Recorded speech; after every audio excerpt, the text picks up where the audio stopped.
81। तो आज मैं आपको जिम्मेदारी देता हूँ, ये अब ये सवाल आपको रट गया है, 4-5 मरतबा आ गया है। अब आपको आज इसमें से 10 अशार पढ़ने हैं। कितने अशार? 10 अशार आपको पढ़ के आने हैं, पढ़ लेना है। यानी जैसे छुट्टी होगी आपको 10 अशार पढ़ लेना है, 10 शेर पढ़ लेने हैं। इससे क्या फ़ायदा होगा कि अब अभी आपको 1 महीना और क्लास होगी, आखिर महीने तक, इम्तिहान से 2-3 दिन पहले तक क्लास हम लेंगे। तो जब तक आप इसको कम से कम एक मरतबा पढ़ लेंगे, आपके जहन में ये बात आ जाएगी कि हाँ ये चीज़ यहाँ लिखी हुई है, यह चीज़ यहाँ लिखी हुई है। समझ गए कि नहीं? तो ये तो 8 दिन में पढ़ लेंगे। वैसे छोड़ देंगे ना, सौदा क्या है, तो फिर आप नहीं पढ़ पाएंगे। इसको छोड़ देंगे तो फिर छोड़ देंगे, छोड़ देने से काम बनने वाला नहीं है। तो हम आज ही शुरू करा देते हैं 2 शेर पढ़कर, ताकि आप इसको आगे बढ़ाएंगे। तहजीक रोज़गाने, यह सवाल हमेशा बनते हैं। मिसाल के तौर पर यही पूछ लेंगे, मिलेंगे चुनाच एक हमारे भी मेहरबा, पावे सजा जो उनका कोई नाम ले नहार। ये शेर कहाँ से लिए गए हैं? तहजीक रोज़गार से।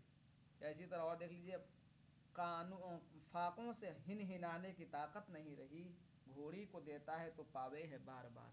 हिन हिनाना घोड़े की आवाज़ को कहते हैं। ठीक है, चलिए सवाल नंबर 7 पर आ जाइए कि कह रहे हैं कि मैकस को हवस आयाग की, परवाने को लौ चराग की। ठीक है, कह रहे हैं ज़ैल के शेर में वो कौन सा लफ्ज़ है जिसमें इहाम है? बताइए। लौ, इसके दो माना बताइए। एक तो चिराग की लौ होती है, एक और क्या होता है? लौ लगाना। लौ लगाना यानी सिफारिश करना या कुर्बत हासिल करना। ठीक है, एक तो लौ कहते हैं चिराग के ऊपरी हिस्से को जिससे रोशनी फैलती है, कहते हैं लौ लगा रहा है, यानी पुल्हा रहा है, फुसला रहा है। ठीक है, ये है। परवाने को लौ चराग की, यानी परवाना क्या करता है यहाँ? चिराग की लौ जो है आग की तरफ इशारा नहीं है, बल्कि उसकी तरफ बढ़ने की चाहत की। परवाना क्या करता है? चिराग की लौ आग की तरफ बढ़ने की उसकी चाहत होती है, उसकी तरफ इशारा है। पतरस बुखारी का असल नाम क्या है? बताइए। पैदाइश वफात भी बताइएगा, जल्दी से बताइए। सैयद अहमद शाह बुखारी या सैयद असदुल्ला बुखारी? सैयद अहमद शाह बुखारी। पैदाइश वफात भी कमेंट कर दीजिए ताकि एक मतलब जहन में बात आ जाए। 1880, 1900, 1898, 1898, 1958, 1958। गुड। पैदाइश वफात बताइएगा, कहाँ हुई थी इनकी पैदाइश, कहाँ वफात हुई थी, बता दीजिएगा। मालूम है? पेशावर में पैदाइश, वफात वफात कहाँ हुई थी? और न्यूयॉर्क। चलिए मुसाफ़ी के तहरीर करदा तज़किरे का नाम बताइए। बताइए। खुश, मार्के ज़ेबा, गुलशन हिंद, इक़्द सुरैया लिखा है, इक़्दुन। चलिए इक़्द पढ़ लीजिए। मजमुआ नुग़ज़ बताइए। तो मैंने निशान लगा दिया है। गुलशन हिंद किसकी है? बताइए, किसकी किताब है गुलशन हिंद? मिर्ज़ा अली लुत्फ़ की है? मिर्ज़ा अली लुत्फ़ की है। पहला का आप लोग बताइए। मिर्ज़ा अली लुत्फ़, पहला का आप लोग बताइए। ठीक है, 1801 है, लिख देता हूँ 1801, अगर आप क्वेश्चन बता रहे हो तो। खुश, मार्का ज़ेबा बताइए किसी किताब है? सादत खान नसीर की, सादत खान नाजिर की, नसीर की। अच्छा, सादत खान लिख देता हूँ, याद हो जाए कम से कम। सादत, ठीक है, नासिर, सादत खान नासिर हैं। एक और रह गया, ये बता चुका हूँ, बताइए तो। या जिक्र इसका आ चुका है, चौथा वाले का। और इसके तरतीब का भी जिक्र आता है, कासिम, कुदरतुल्लाह कासिम। इसको तरतीब किसने दिया था? ये बात भी आ चुकी है, कुदरतुल्लाह कासिम। इसको तरतीब किसने दिया है? महमूद शिरानी ने। चलिए अब यहाँ आज ये देखिए, नन्ही की नानी किस लक़ब से याद की गई? नन्ही की जो नानी है, इसको कई लक़ब से याद किए गए हैं। बफातन की लवंडी या बशीर के बहू, इस तरह के बात आई है। लेकिन इसमें से किस नाम से? इसमें जो है बिस्मिल्लाह के नाम से, बिस्मिल्लाह की माँ, बिस्मिल्लाह की माँ। ये इस्मत चुग़तई का अफसाना है, याद रखिएगा, इस्मत चुग़तई का अफसाना है। चलिए आगे आ जाइए। जहान गालिब किसकी किताब है? बताइए तो। जहान गालिब किसकी किताब है? काजी अब्दुल वदूद, काजी अब्दुल वदूद की किताब है।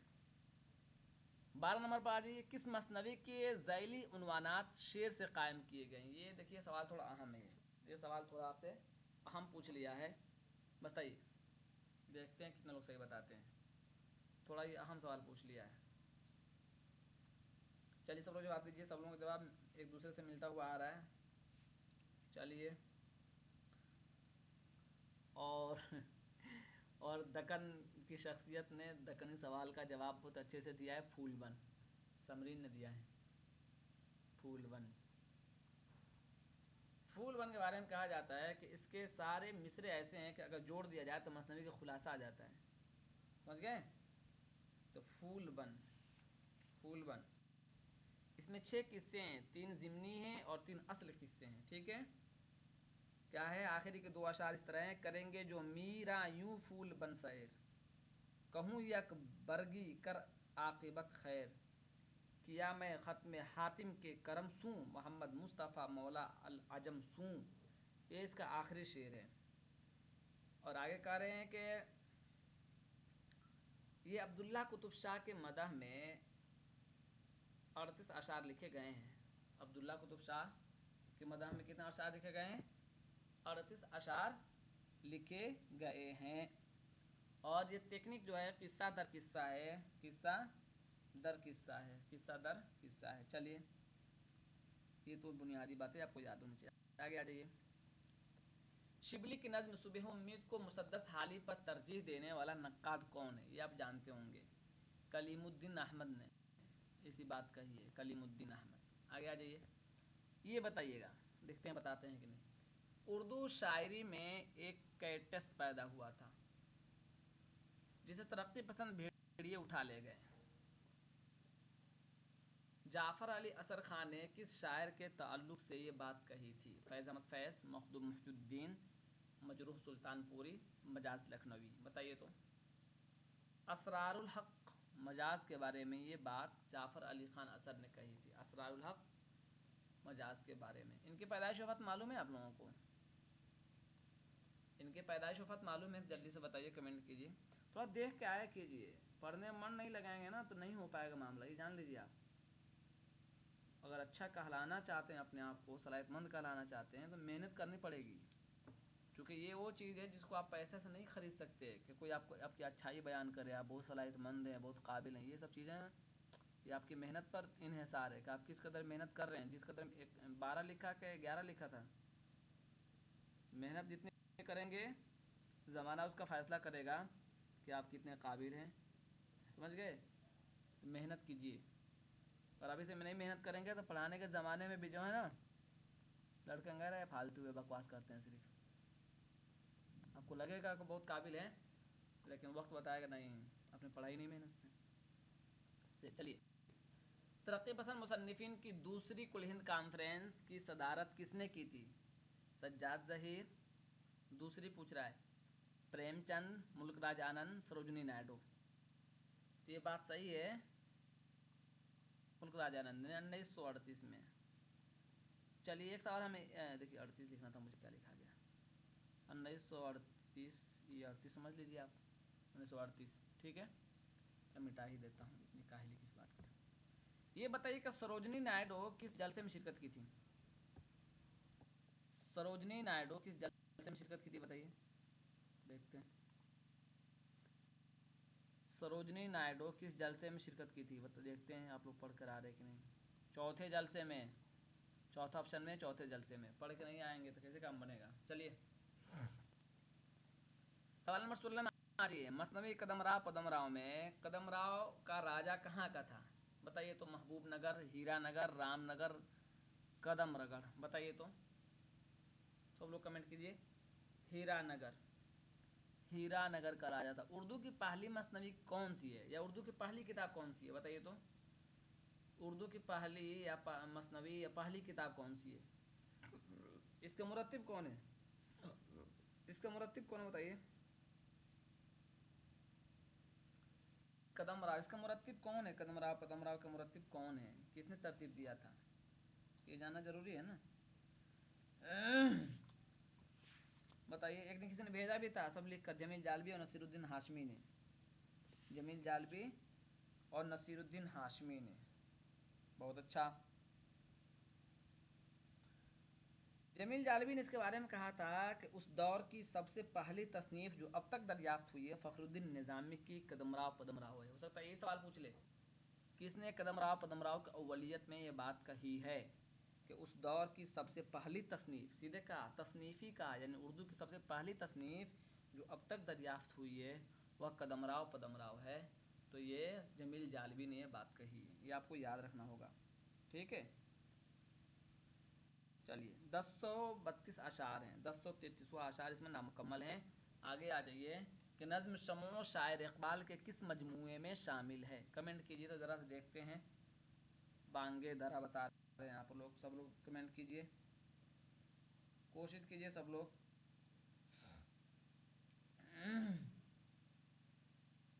शमो परवाना, शमो शायर, शिबली व हाली, मुसलमान व जदीद तालीम, शुआए उम्मीद, तुलुए इस्लाम, खिज़र राह, ये सारे नज़्म किस में हैं?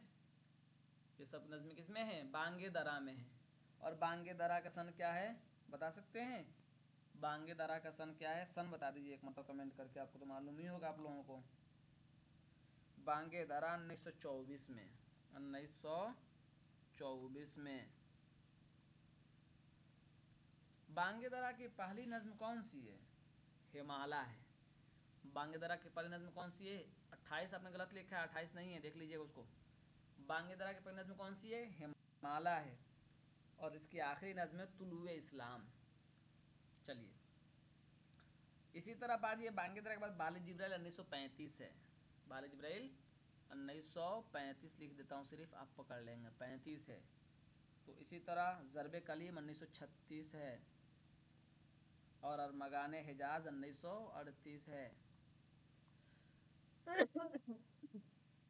चलिए ये सवाल सीधे सीधे आ चुका है। फ़ानी यासियत के इमाम हैं, ये बात किसने कही थी? ये बात रशीद अहमद सिद्दीकी ने कही थी। आगे आ जाइए। ड्रामा अनारकली में अनारकली के बहन का नाम क्या है, बताइए तो। ड्रामा अनारकली में अनारकली के बहन का नाम क्या है, आप बता देंगे। तो इसके साथ मैं सोच रहा हूँ कुछ और पूछ लूँ, तक इतना आसान सवाल है तो कुछ और भी हो जाए। सुरैया आप लोगों ने बता दिया, ये बात बिल्कुल सही है। चलिए देख लेते हैं और चीज़। ये बताइए कि ड्रामा अनारकली के दूसरे बाब में कितने मनाजिर हैं, बताइए तो। ड्रामा अनारकली के दूसरे बाब में कितने मनाजिर हैं? 4 मनाजिर हैं। कितने मनाजिर हैं? 4 मनाजिर हैं। पहला मंजर कौन सा हो जाएगा? सलीम का ईवान, सलीम का ईवान। दूसरा मंजर क्या हो जाएगा? अनारकली का हुजरा, अनारकली का हुजरा। तीसरा मंजर क्या हो जाएगा? किला लाहौर का एक ऐवान। और चौथा मंजर हो जाएगा शीश महल। अब शीश महल के बारे में हो सकता है पूछ ले कि अनारकली किस बाब, दूसरे बाब के किस नंबर पर है शीश महल? दूसरे बाब के चौथे मंजर में, दूसरे के चौथे में। इसी तरह से पहले पूछा था ना उसने उस दिन कि अनारकली के किस बाब का पहला मंजर है। ये तो सवाल ये पूछ लेगा, पहला मंजर किस बाब का पहला मंजर इश्क का राज तश्त अज़बाम हो चुका है, पूछ लेगा। ये पूछ लेगा कि चौथे मंजर का, तीसरे बाब का कौन सा मंजर है इश्क का राज तश्त अज़बाम हो चुका है, बताइए तो। तीसरे का पहला, तीसरे का पहला सवाल आ चुका है। खूब ध्यान से देखिए क्या सवाल आ गया क्या बाकी है, इस तरह आपके अंदर इम्प्रूव होता चला जाएगा। कुल्लियात सिराज को पहली मरतबा तरतीब देकर किसने शाये किया?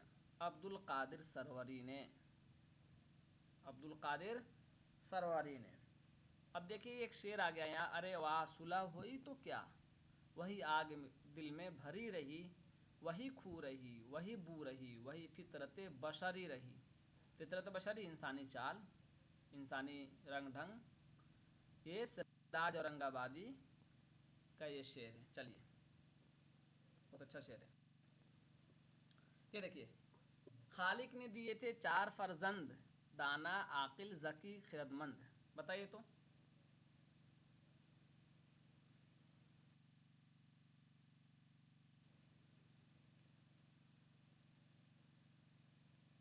अच्छा आप लोग ये कह रहे हैं लफ़्ज़ नस्र मुरतब, अगर मैं कहूँ तनसीकुस सिफ़ात है तो गलत है क्या? दूसरा दूसरे मिसरे में गौर कीजिए, क्या सिफत की बात नहीं हो रही है इसमें? दाना, आकिल, जकी, खिरदमंद। हम्म तरतीब से नहीं लगाया जा रहा है। खालिद ने तो फिर लफो नसर मुरतब क्यों होगा ये? उस हिसाब से देखा जाए तो गैर मुरतब हो जाएगा ना। ये तो बात फैला दी जा रही है, मुरतब कहाँ हो रही है? मुरतब क्या कहते हैं कि पहली बात में बात को फैला दी गई है।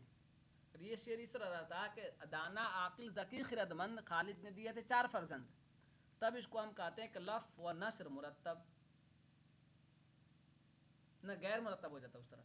लेकिन इस शेर के अंदर ये तो तंसीक सिफात होना चाहिए ना। आप लोग बताइए क्या होगा सही जवाब इसका?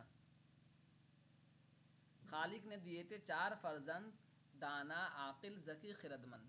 लफ नशर मुरतब मानना चाहते हैं तो है। अच्छा ये मानना चाह रहे हैं, मान लीजिए। लेकिन इसको दिमाग में रखिए, एनटीए ने यही माना था, ठीक है, इसको मान लीजिए आप।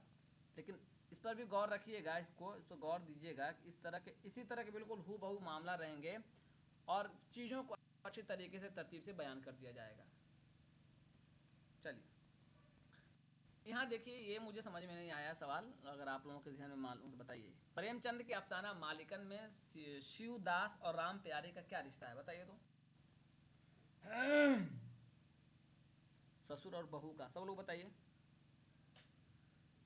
ससुर और बहू का, सब लोग बताइए।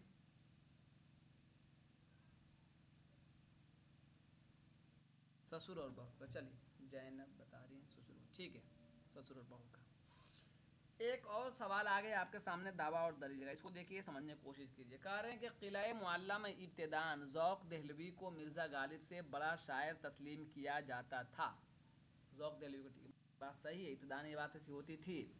दलील, ज़ौक़ दहलवी ने कसरत से गज़लें कही हैं, बताइए तो।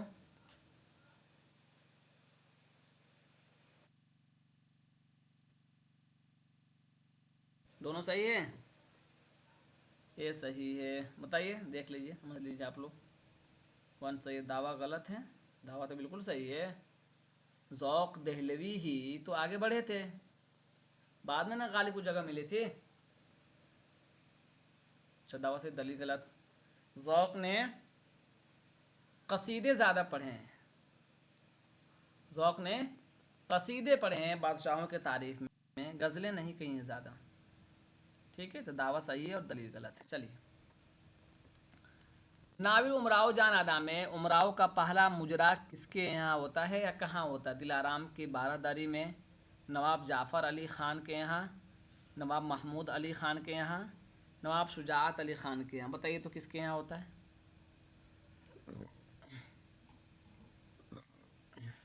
शुजाअत अली ख़ान का। चलिए, सवाल नंबर 26 बताइए, पैदाइश वफ़ात के साथ।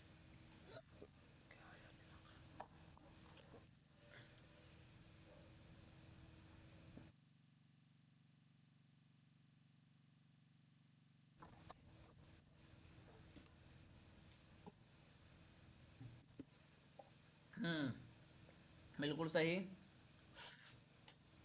1864, बिल्कुल सही। सैयद अली हैदर, सैयद हैदर अली, ठीक है। पैदाइश क्या है? 1854, ये बहुत अहम है। ये 1854, 1933, ठीक है। चलिए, ये आ जाइए 27 पर। सर सैयद ने अपनी किताब आईने अकबरी पर तकरीज़ लिखने की फरमाइश किससे की थी? और उस पर गालिब ने अच्छा, गालिब ने आपको बता ही दिया। उस पर उन्होंने ये कहा भी था कि ये कौन सा काम कर रहे हो, करने के लिए कोई काम करो। हम्म बताइए।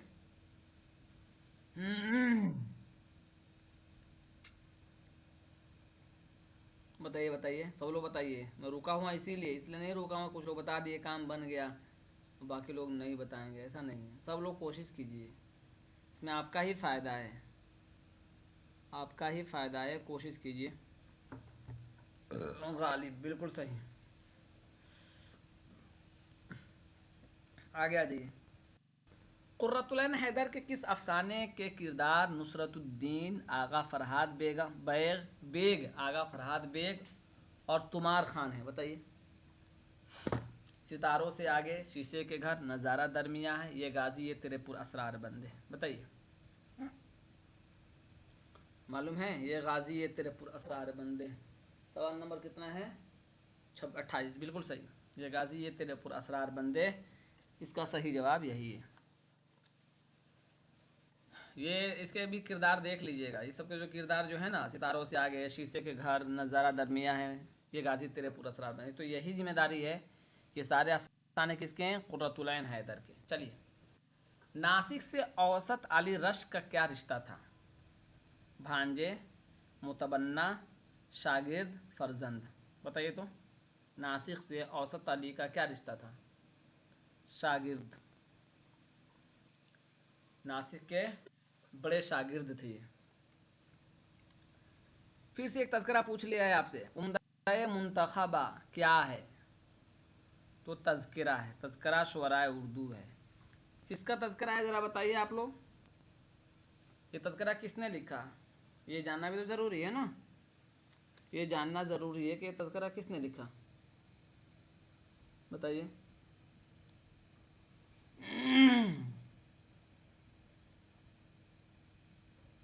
ये तज़किरा किसने लिखा है? आज़मुद्दौला सुरूर ने। ठीक है, आज़मुद्दौला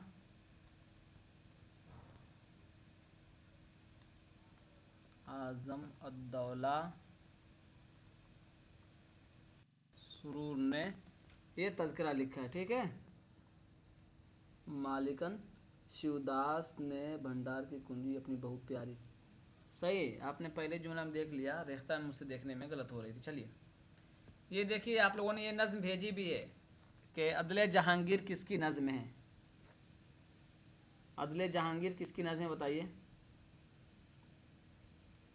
आप लोगों ने ग्रुप में भेजा भी है, मैंने देखा था।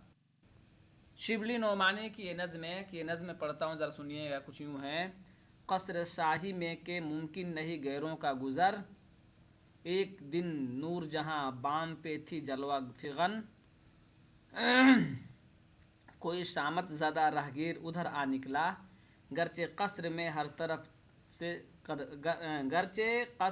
गरचे थी कस्र में हर चार तरफ से कदगन, गैरत हुस्न से बेगम ने तमचा मारा पढ़ सकते उसको, खाक पर ढेर था एक किश्त ए बेगोरो कफन, साथ ही शाह जहांगीर को पहुंची जो खबर, गैज से आ गई अबरुए अदालत पे शिकन, हुक्म भेजा के कनिजाने शबिस्ताने सही, जाके पूछ आए कि सच या के गलत है ये सजन ये सुखन, और निखवत हुस्न से बेगम ने बसद नाज कहा, मेरी जानिब से करो अर्ज बाइने हुस्न।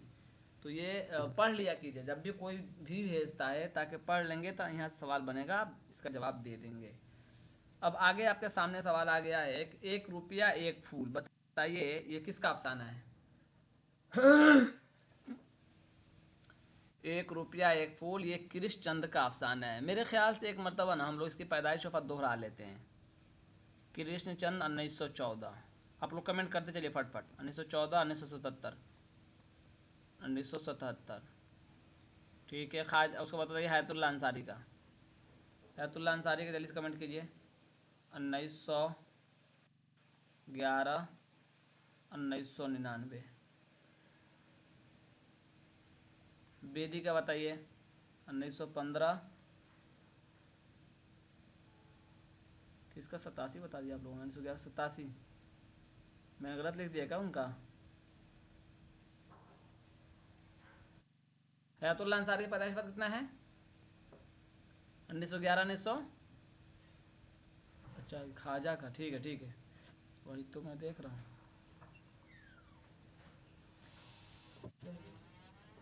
1915, 1986। बेदी का। चलिए, 84 बता रहे, 84 ना है। देखिए, मैं आप लोगों को विश्वास करता हूँ, लेकिन इसीलिए अपने कापी से लिखता हूँ। ख्वाजा अहमद अब्बा, गड़बड़वाइए नहीं आप लोग, सब जिम्मेदारी हमारे ऊपर आ जाएगी। ख्वाजा का बताइए 1915 से 84। ख्वाजा का 1900। ख्वाजा अहमद अब्बास 1914 1987। 1900 थोड़ा करीब करीब मामला था इसलिए सोचा इसको दोहरा देता हूँ। चलिए, तो क्रिश्चियन का 1914 1977। हयातुल्लाह अंसारी 1911 1999। बेदी 1915 1984। ख्वाजा अहमद अब्बास 1914 1987। इस संडे को एक मैराथन ले लेते हैं, क्या बोलते हैं आप लोग? किसको टाइपिंग आप में से किसको आता है? चलिए थोड़ा फिर पहुँचा देते उसके बाद बात करते हैं। बताइए, मजावर या मुजाविर, बताइए ये किस का किरदार है? मुजाविर या मुजावर किसका किरदार है बताइए तो। ये बता देंगे तो मैं समझ जाऊँगा, अब देख कर आए हैं। शतरंज का मोरे, सही बताया, शतरंज के मोरे। ये सारे ड्रामे किसके हैं? ये सारे ड्रामे हबीब तनवीर के हैं। चरणदास चोर, आगरा बाजार, शतरंज के मोरे, मिट्टी की गाड़ी। ठीक है, चलिए। हिंदुस्तान छोड़ दो किसका अफसाना है बताइए तो, देखते हैं।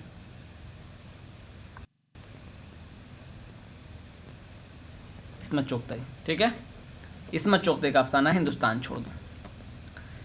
अच्छा, गर्दे आफरीद बताइए किसका? ये गर्दे आफरीद बताइए, ये किरदार कहाँ आया है? गर्दे आफरीद 35 से बताइए। गर्दे आफरीद बताइए। रुस्तम और सोहराब, बिल्कुल सही। आप लोग बहुत मेहनत करके आ रहे हैं, मतलब क्या बात है। यहूदी की लड़की आगा शर काश्मीरी, तुर्की और आगा शर काश्मीरी, मुरीद शक आगा शर काश्मीरी, बहुत अच्छी बात है। 2-3 सवाल और कर लीजिए ताकि कल के लिए आसानी हो जाए मामला। आपके इनायतनामे के आने से 3 तरह की खुशी मुझको नसीब हुई। एक तो ये कि आपने मुझको याद किया, दूसरे आपकी तर्ज़ इबारत मुझको पसंद आई, तीसरे आप हज़रत अल्लामा अब्दुल जलील और आज़ाद मग़फ़ूर की यादगार हैं और मैं उनके हुस्न कलाम का मुतक़िद हूँ। बताइए तो। मिर्ज़ा गालिब ने इबारत अपने ख़त में किसको लिखी थी? यूसुफ़ को लिखी थी या बलगरामी को लिखी थी? ये थोड़ा मुझे शक है इसमें, इसलिए सही बताइए। सी आप लोग बता रहे हैं। शादी आपने देखा है कहीं? आपने सवाल इतने अच्छे से करा दिए कि नींद में भी याद। अच्छा जी, ये तो हमको खुद याद नहीं आ रहा कि किस में है ये। लग रहा है, अच्छा लग इसलिए आ रहा है कि सारिया नसीब बताया है। मुझे यूसुफ मिर्ज़ा याद आ रहे हैं। अच्छा, ये सवाल नंबर 36 को हम छोड़ते हैं, ये होमवर्क के तौर पर सब लोग देख के बताएंगे, क्योंकि मुझे अजबर नहीं है। मेरे हिसाब से यूसुफ मिर्ज़ा हैं, लेकिन मैं अभी टिक नहीं कर रहा हूँ, क्योंकि मेरे जहन मुकम्मल 100% इस पर मैं यकीन के साथ नहीं कर रहा हूँ। ठीक है, 2-3 सवाल और कर लीजिए, इसको सबको देख के बताएंगे सब लोग, देख के बताते नहीं हैं। देखिए पढ़िए। वली के ना थे, वली है कि दिल्ली, दिल्ली के ना थे कूचे और के मुसव्विर। और बताइए, जो शक्ल नज़र आई तस्वीर नज़र आई। मीर तक़ी मीर ने ये शेर कही है, मीर तक़ी मीर ने ये शेर कही है। तराना बताइए, ये आपको याद होगा बिल्कुल। तराना या गाना का है?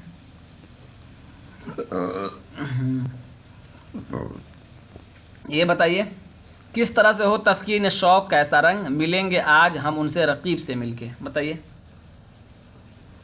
मिलेंगे आज हम उनसे रकीब से मिलके। बताइए। उमराव जानादा। अब सुनेंगे इसको, उमराव जानादा कितने अबवाब पर मुश्तमिल हैं, सब सुनेंगे। मिसाल तौर पर चलिए बताइए, तौबतुन नसूह किसका नाविल है? बताइए जल्दी से। नज़ीर अहमद। ज़ात शरीफ किसका नाविल है? बताइए। ज़ात शरीफ किसका नाविल है? ज़ात शरीफ रुस्वा। आखिरी सवाल आज का बता दीजिए, अंजुमन पंजाब लाहौर के तहत पहला मुशायरा कब हुआ था? बताइए। 8, बिल्कुल 8 मई 1874। तो आज के लिए इतना काफ़ी है। आप में से ये PDF नहीं, क्या बोलते हैं उसको, PDF नहीं बोलते हैं नहीं यार, जो प्रोजेक्टर पर प्रोफेसर पढ़ाते हैं उसको क्या बोलते हैं, पहले से बना कर लाते हैं, PPT बनाना किसको आता है? किसी को आता भी और कहेगा नहीं बताएंगे। हाँ, प्रेजेंटेशन बनाने आता है? हैं? किसको आता है?